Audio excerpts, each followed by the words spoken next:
Salam aleyküm, mən dəyərli izləyicilərim. Mənzərələr ya, sizə bir də 75 minə 2 mərtəbə bir də ləzzətli 4 otaqla qabağınızda ya.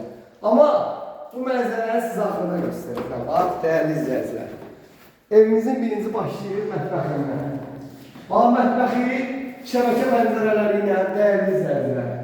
Tam ideal ürün, ayaqaltı zbor. Bax, dəyərli izləyicilər. Gəl buraya mən vereyim. Aşağıda sanitar qovşağı, ikinci mərtəbədə sanitar qovşağı. Maşallah olsun. Bax, dəyərli izləyicilər, spalisinə bir daha baxın. Bax buraya. Adam babu, üzr istəyirəm, zavac gəlmez. Lezzət edir adama. Gəlirsən burada, ev nəsil ki, ilk burada adeli bir dənə yer düzəlmişəm ki, dəyərli izləyicilər. Oturdum burada, yedin, üçdün, evin qabağından kim gəlir, heç kim bilmir. Kollektor sistemi, kombin yerdə də orada təhsil olunur, hər bir şey. Gözəl. Bax, gəldik dəyərli izləyicilər, filmin əvvəlinə. Bax, burada qalxan kimi dəyərli izləyicilər.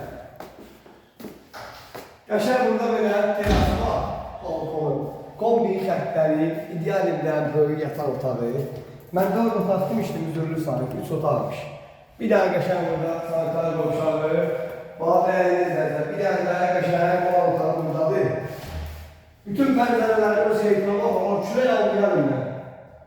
Dəyərli izləyicilər, qupquru bir dənə ərazidə 3 otaq, 2 sanitar qovşağı, tam məktəbin yanı, tam da mıkı. 75 bin. Fikri ciddi olan real müştərilər. Əlaqə saxlayın, paket kupçadır, ipotekaya da məxsusən yararlıdır.